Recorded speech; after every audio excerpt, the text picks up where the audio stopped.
네, 안녕하세요. 2019년 노무사 2차 시험 대비 동차반 강에서 인사 노무 관련하고요. 경영조직론 강의를 담당하고 있는 이인호라고 합니다. 예, 반갑습니다. 일단 이번 시간은 이제 노무사 2차 시험 준비하시는 관점에서 동차반으로서 이제 어떻게 준비를 좀 하셔야 되는지 그런 내용들을 설명하기 위해서 마련된 시간이고요. 예, 그런 관점에서 어떤 얘기를 좀 먼저 드릴 거면 인사 노무 관련과 경영조직론이 가지고 있는 과목적 특성을 먼저 좀 말씀드릴 거고요. 그 과목적 특성에 근거해서 어떻게 이제 그 남은 시간 동안 2차 시험을 준비하셔야 되는지 그런 것들을 좀 말씀드려서 마련된 자리라고 보시면 될 것 같습니다. 그래서 이제 먼저 인사 노무 관련과 경영 조직론에 대한 과목적 특성에 대해서부터 좀 말씀드리면 어떠한 의미를 가지고 있는 두 과목이라고 보시면 되냐면요. 지금 이제 여러분들 2차 시험목상으로 보셔야 되는 과목이 일단 노동법 보시는 거고요. 그 다음에 행정쟁송법 보시는 거고, 그 다음에 필수 과목으로 인사 노무 관련 들어와 있는 거고요. 그 다음에 선택 과목으로서 경영 조직론 들어와 있는 거거든요. 그럴 때 뭐 선택 과목을 배제하고 말씀드려도 어쨌든 앞에 있는 노동법과 행정 같은 경우는 법학 과목이고요. 그다음에 이제 인사 노무 관련은 경영학 관련 과목이란 말이죠. 그리고 이제 경영학 관련 과목이다 보니까 당연히 뭐에서부터 이제 출발할 수밖에 없는 구조냐면 기업이라는 것에 대해서부터 출발할 수밖에 없는 구조예요. 그때 그러면 이제 이 기업은 당연히 뭔가 할 거고요. 뭔가 할 목적으로 뭘 가지고 있을 거면 자원이라는 것을 가지고 있을 겁니다. 근데 그중에 가장 대표적으로 어떠한 자원을 좀 다룰 거면 인적 자원이라는 것을 좀 다루는 거고요. 당연히 그러면 기업이 어떤 활동을 할 목적으로 인적 자원을 가지고 있다면 이 인적 자원을 가장 잘 쓰는 방법에 대해서 고민을 좀 해줘야 되는 거예요. 그리고 이제 그런 고민의 의미를 가지고 있는 2차 시험 과목이 바로 뭐가 되는 거면 인사 노무 관리론이라는 과목이 되는 거예요. 그래서 그런 내용들을 다루고 있는 과목적 특성이 인사 노무 관리라고 보시면 되는 거고요. 그때 선택 과목으로 들어와 있는 이 경영 조직론은 그러면 어떠한 의미를 가지고 있냐면 어떠한 특성을 가지고 있는 과목이냐면 지금 역시나 중심은 이 기업이라고 말씀을 드렸고요. 요 기업이라는 것을 좀 볼 겁니다. 좀 아카데믹하게 보는 거고요. 그런 쪽에서 뭐라고 얘기할 거면 경영 조직이라고 하는 거죠. 그럼 이제 기업이 경영 조직이랑 좀 보게 되면 역시나 뭐와 계속 만날 거면 환경적인 측면을 만날 거예요. 글쎄 이 경영조직을 바라볼 때 경영조직을 세부적으로 내부적으로 바라보는 측면을 뭐라고 표현하긴 하면 미시조직이라고 표현하는 거고요. 경영조직을 환경이라는 측면과 맞물려서 보는 형태가 거시조직 이론이 되는데 어쨌든 그런 식으로 경영조직과 환경 또는 다음에 경영조직 자체 그다음에 경영조직과의 환경사의 문제 그런 것들을 다루고 있는 부분이 바로 뭐라고 보시면 되면 2차 시험 선택 과목으로 들어와 있는 경영 조직론이라고 이야기하는 과목이 되는 거예요. 그래서 여러분들이 필수 과목을 가지고 있는 인사 노무 관론과 선택 과목에 해당하는 경영 조직론은 이러한 과목적 특성을 가지고 있는 겁니다. 그래서 이쪽을 중심으로 바라보는 것이 인사 노무 관론, 이쪽을 중심으로 바라보는 것이 경영 조직론이 된다라고 보시면 거거든요. 그랬을 때 이런 이유들 때문에 어떠한 관련이 좀 있냐면 물론 이쪽은 선택 과목이기 때문에 지금 여기에 참석하신 모든 분들이 다 이 과목을 보시는 건 아니죠. 근데 어쩔 수 없이 저는 이제 두 과목을 담당하고 있으니까 경영조직론을 좀 연결시켜서 말씀드리면 어쩔 수 없이 이 두 과목 사이의 연결성은 분명히 있어요. 그래서 인사 노무 관련 그러니까 다른 과목을 선택하시는 분들은 요거 중심으로 가시지만 경영 조직론을 선택 과목으로 가지고 계신 분들은요. 분명 이 두 개를 어느 정도 연계성을 인정하면서 공부하셔야 돼요. 그러니까 연결시키실 부분들은 연결을 시키면서 공부하시는 게 역시나 한목적적인 공부 방법이 된다라고 보시는 거고요. 물론 이 말씀을 드리면서 한편에 좀 조심스럽게 말씀드리고 있는 건 뭐냐면 그래서 무조건 또 이렇게 말씀드리면 무조건 연결시키시는 분들이 있으시거든요. 근데 무조건 연결시키라고 드리는 말씀은 아니고요. 어느 정도 연계성이 있다는 거고 그래서 모든 걸 또 다 연결시키기 시작하면 오히려 사고의 폭이 좁아질 수 있거든요. 그러니까 어느 정도 연계성들은 지금 인정하시되 그래서 무조건 연결시켜야 된다는 것은 아닙니다라고 말씀드립니다. 그래서 둘을 좀 어느 정도 연계성을 가지고 공부하셔야 되는 게 이 두 과목 사이의 관계라고 보시면 되고요. 이게 인사 노무 관련과 경영 조직론이 가지고 있는 과목적 특성이 됩니다. 그러다 보니까 두 과목을 공부하실 때 좀 공통적으로 생각하시면서 공부하셔야 되는 방법과 각 개별 과목 특성에 국한돼서 말씀드리는 방법을 나눠줄 수 있을 것 같긴 하거든요. 그래서 이제 그런 것들을 좀 말씀드리면 먼저 공통적으로 인사 노무관을 공부하시던 또는 경영 조직론을 공부하시던 어떠한 느낌을 가지고 좀 공부하시는 게 제일 중요하면요. 아까 처음에 잠깐 언급하긴 했는데 일단 2차 시험 과목으로 여러분들은 법학 과목과 경영학 과목 두 종류의 과목을 보시는 거거든요. 근데 이제 이렇게 경험주를 보면요. 그 노무사 시험 준비하시는 분들은요. 그 경영학 베이스보다는 법학 베이스들이 많으세요. 그래서 그러다 보니까 어떤 형태로 공부하시는 분들 생각보다 많이 뵙냐면요. 그 법학 관점 가지고 경영학 관점에 경영학 과목인 인사 노무관이나 경영 조직론을 공부하시는 경우들 너무나 많이 보거든요. 근데 일단 법학 관점하고요. 경영학 관점은요. 완전히 달라요. 그러니까 그 인사 노무관이나 경영 조직론을 보시면 있어서 이쪽 마인드를 보시면 안 돼요. 어차피 시험제 출제는요. 경영학을 공부하신 분들이 내실 거잖아요. 그리고 철저하게 답안은 경영학적 관점에서 채점이 될 거거든요. 그러니까 법학 관점에서 법학 관점을 가지고 경영학 문제를 푸시는 건 분명히 좋은 점수 얻을 수 없거든요. 그래서 일단 노동법이나 행정을 공부하실 때와 인사 노무관이나 경영 조직론을 공부할 때는요. 완전히 관점을 좀 달래서 가시는 것들이 오히려 이쪽에서 중요해요. 예. 왜냐면 오늘 여러분들이 시험을 보시는 이유는 시험에서 높은 점수를 득하시는 게 목적이신 거잖아요. 그러면 당연히 그 과목의 특성에 맞는 답안지를 쓰셔야 되는 거니까 경영학과 관련된 과목인 이 두 과목은 경영학적 관점을 가지고 답안지를 써야 된다. 결국 다시 여러분들 시험목상으로 법학 관점과 경영학 관점 두 개를 다 장착을 하고 과목에 맞게끔 답안지를 써야 된다는 거 한 가지 말씀을 드려요. 그래서 그런 측면이 하나 의미를 가지고 있을 것 같고요. 다음에 물론 그런 이유 때문에 어떠한 측면이냐면 전 사실 뼛속까지 경영을 하는 사람이라서요. 법학을 잘 모르긴 하거든요. 근데 이제 이렇게 주어진 얘기를 보면 이쪽 법학 쪽은 조금 틱딱 정해져 있고요. 그 틀에서 조금이라도 벗어나면 안 되는 것 같더라고요. 근데 대신에 이쪽 인사 노무관이나 경영 조직론을 가지고 있는 경영학 쪽 답안지는요. 법학 답안지보다는 상대적으로 유연성이 높은 건 사실이에요. 물론 유연성이 높다는 게 여러분들 마음대로 쓰셔도 상관없다는 얘기는 아닌 거고요. 상대적으로 조금 더 편안하게 쓸 수는 있습니다. 물론 이제 그리고 그런 이유들 때문에 어떤 측면이냐면 그러니까 극단적일 경우에 정답이라는 게 좀 모호해질 수 있는 측면을 가진 것이 이쪽이라고 보시면 되는 거거든요.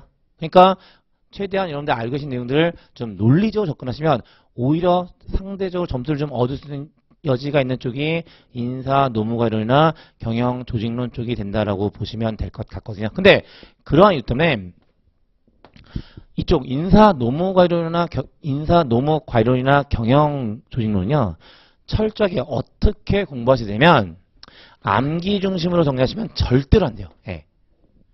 무조건 외워야지. 또는 이제 일반적으로 어떻게들 많이 공부하시는 것 같으냐면 이제 동차반도 마찬가지인데 이제 동차반 이제 수업 쭉 들으시면 모의고사 볼 거고요. 그 모의고사 문제만 달달 외워서 들어가야지. 라는 생각들을 많이 하시는 것 같은데요. 그렇게 공부하시면 100% 실패하세요. 왜냐면 아까도 했지만 이 경영학적이라는 학문의 그 특성 때문에 무조건 외워서 쓰는 건 없습니다. 그러니까 무조건 외운 형태 공부하면 안 되는 거고요. 당연히 뭐가 선행돼야 되냐면 철저하게 이해가 선행되는 형태로 공부를 좀 하셔야 돼요. 물론 이 이해 역시 어떤 관점에서 경영학적 마인드를 가지고 이해를 하셔야만 되는 거지. 무조건 암기하신 형태의 공법은 절대로 안 됩니다. 그래서 일단 이해가 중요함을 분명히 말씀을 드리고요. 역시 그런 이유들 때문에 어떤 경우들을 종종 사례적으로 보냐면요. 그런 것도 있어요. 그러니까 시험 끝나 나오시면 저 이번에 인사노무관이론 또는 경영조직론 시험 잘 봤어요. 라고 이야기를 하세요. 예. 근데 막상 채점 다 끝나고 점수를 받아보면 생각보다 점수가 안 좋으신 경우도 생각보다 많습니다. 그리고 그 경우가 왜 발생하는 거면 암기 위주로 공부하셨기 때문에 그런 일들이 발생합니다. 무슨 얘기냐면 일반적으로 암기 위주로 공부하시다 보면 출제가 문제를 내면 그 문제에 대한 답안을 써야 되는데 그냥 그 문제와 관련된 내용들을 여러분들 암기하시는 내용 근거해서 그대로 답안지 쭉 쓰시는 거예요. 근데 그렇게 답안지를 쓰시면 일단 시험 보실 때는 기분 되게 좋아요. 왜냐면 내가 알고 있는 거니까 그 다 쓰셨으니까 답안지 되게 잘 쓰신 것처럼 보이거든요.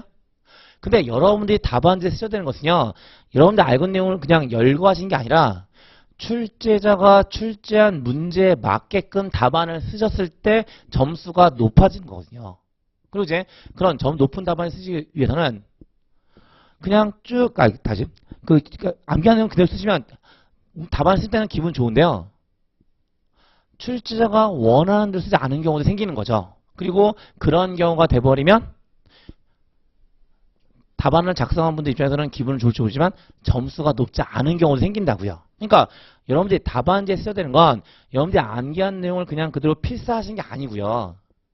출제자가 출제한 문제에 맞게끔 답안을 작성하신 거잖아요. 그리고 이제 그런 연습들을 좀 하셔야 되거든요.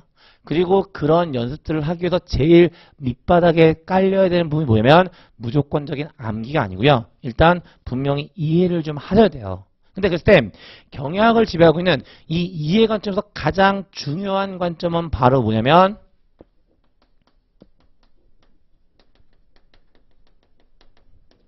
시스템 관점이라는 게 되는 거거든요. 그러면 여기서 얘기하는 시스템 관점이라는 거 복잡한 얘기는 아닌 거고요. 역시나 이제 어떤 대상을 바라볼 때 전체를 보는 문제와 부분을 보는 문제 두 가지를 놓고 봤을 때 전체를 봐야 된다는 관점이 바로 시스템 관점이고요. 그러니까 결국 무슨 얘기냐면 결국 인사 노무 관리든 경영 조직이든 어떻게 공부하시라고요? 물론 이제 개별적인 것들을 좀 공부하시는 형태를 취하겠죠. 처음에는. 근데 그런 개별적인 것들을 공부하는 걸 끝낸 것이 아니라 얘네들을 묶어서 전체적으로 좀 시스템적으로 전체 최적화의 관점에서 정리를 해 두셔야만 출제자가 원하는 답안지를 논리적으로 작성할 수 있게 된다는 거고요. 그래서 다시 한번 얘기했지만 단순하게 암기 형태의 공부가 아니라 이해 중심으로 공부를 좀 하시는 건 맞는 거고요. 그 이해라는 것은 개별적인 내용들을 토막토막 내서 이해하시는 것이 아니라 조금 전체적인 관점에서 이해하시는 건 분명한 의미를 가지고 있어요. 그리고 이제 그게 인사관리나 경영 조직론을 공부하시는 기본적인 사고방식이 된다라고 보셔야 될 것 같고요. 역시나 이제 이런 것들에서는 처음에 이제 어떤 것들이 좀 선행돼야 되냐면 좀 익숙함 같은 것들을 만드셔야 돼요. 그래서 사실 지금 시간이 많진 않긴 하지만 처음에 한 일주일 정도는요. 그냥 무조건 읽으세요. 그러니까 인사관리든 경영조직론이든 이해가 되고 말고를 떠나서 그냥 무조건 읽으세요. 예, 무조건 읽으시면서 조금 익숙함을 만드시면 그 다음에 이해가 좀 수월해지거든요. 그래서 처음에 2차 시험 준비를 해본 적이 없으신 분들이 테니까 처음에는 무조건 좀 짧은 시간에도 계속 반복적으로 읽으시면서 익숙함을 좀 만들어 놓으시고요. 그 익숙함 하에서 정리하시면 단순한 암기 형태가 아니라 이해 중심으로 공부하시는 게 일단 동차반 입장에서는 맞다라고 말씀을 드리고요. 그 다음에 거기다가 세 번째로 동차반이니까 이제 어떤 얘기 좀 드릴 거면 일단 좀 죄송한 말씀인데요. 가급적이면 욕심을 버리세요. 그러니까 여기서 그냥 욕심이라는 것이 합격하지 않아도 돼 라는 욕심이 아니고요. 그러니까 합격하지 않아도 돼 라는 말씀을 그런 마음가짐을 가지는 얘기가 절대로 아니고요. 무조건 최대한 다 갖고 와야지. 최대한 다 가지고 가야지라는 욕심을 버리시는 거예요.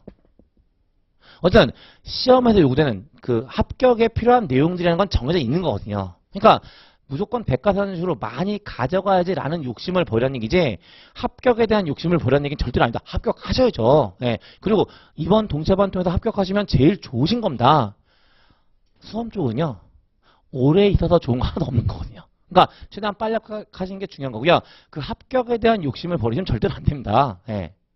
그걸 버리는 말씀이 아니고요. 일단 동차반 성격상 무조건 최대한 많이 가져가야지 백과사전을 가져가야지 라는 욕심을 버리시고요. 최대한 선택과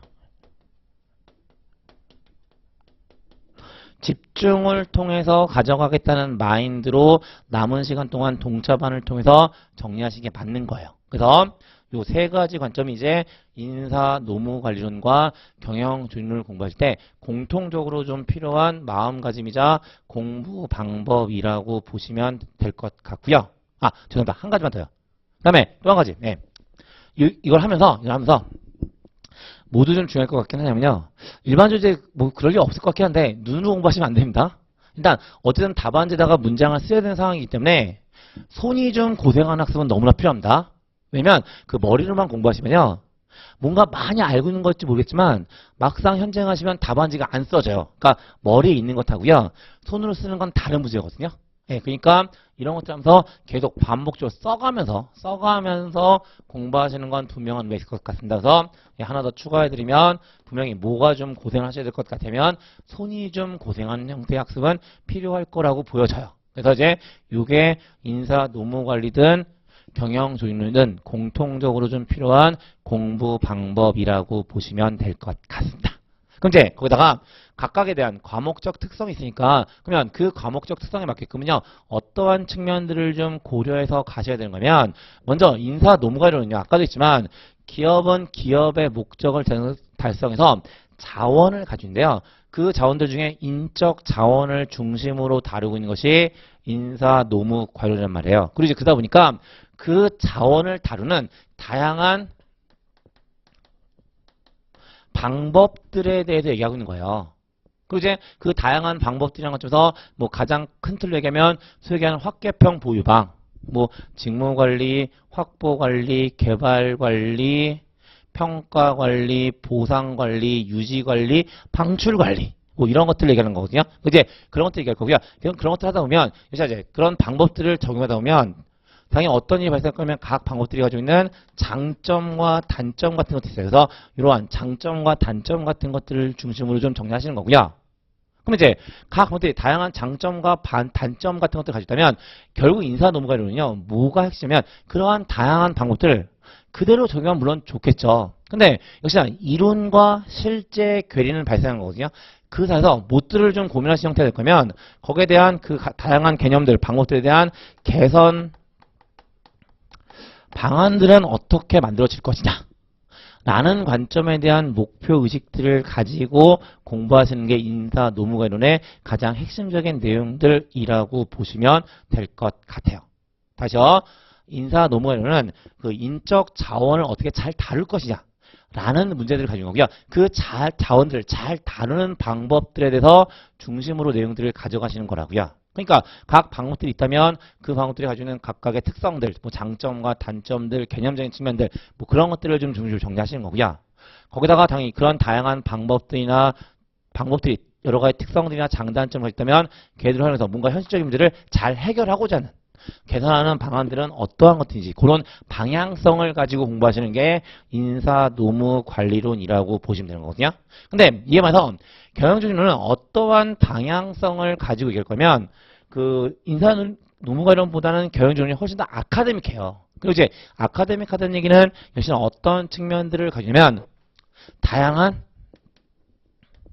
이론들을 가지고 있거든요. 그럼 이제 다양한 이론들을 가지고 있다면 그 이론들에 대해서 어떠한 방향성을 가지고 공부하시는 게 경영조직론이냐면 이론을 현실에 뭐 할 거고요? 적용해야 될 거잖아요. 그때 어떻게 적용하는 것이 가능할 것이냐 라는 방향성을 가지고 공부하시는 것이 경영조직론에서 공부하시는 방향성이라고 보시면 되는 겁니다. 결국 다시 무슨 얘기냐면 이 두 가지 공부함에 있어서 공통적으로 이제 이런 느낌들을 가지고 공부를 하시는 거고요. 그래서 각 과목들을 공부하실 때 뭐를 정해놓고 공부하셔야 되는 거면 방향성이라는 것을 정해놓고 공부를 하셔야만 되는 거잖아요. 그래서 인사 노무관리론은 그 방향성이 뭐에 되냐면 기업의 목적을 어떻게 하면 잘 달성할 수 있지? 그러면 그 기업의 목적을 달성해서는 여러 가지 방법들이 있는데 그 방법들을 어떻게 개선해 나갈 수가 있는 거지? 라는 건지에 대한 방향성을 가지고 공부하시는 것이 인사 노무 관리론이 되는 거고요. 경영조직론은 이 조직 자체를 다루고 있다 보니까 좀 아카데믹하다고요. 그리고 그러다 보니까 다양한 이론들이 있다면 당연히 그 이론들을 이론으로 끝낼 수는 없는 거잖아요. 그러면 그 이론들을 현실에 적용할 때 어떻게 적용하는 것들이 가능할까라는 그런 적용 방법에 대한 것들을 중심으로 공부하시는 방향성을 가지고 있어야 된다는 거고요. 요게 이제 지금 당장 동차반 관점에서 그 남은 기간 동안 동차반을 통해서 해결하셔야 되는 기본적인 내용들이라고 보시면 될 것 같아요. 그래서 요 정도 말씀드려서 인사 노무관리론과 경영조직론이라는 과목이 가지고 있는 과목적 특성과 그다음에 어떻게 공부하셔야 되는지에 대한 기본적인 내용들과 그 역시나 공부에 대한 방향성 그런 것들을 좀 말씀드리게 된 거고요. 요 정도 말씀드려서 제가 드리고자 하는 얘기들은 전부 다 마무리 짓겠습니다. 예, 동사반 수업 시간에 뵙도록 하겠습니다. 네, 감사합니다.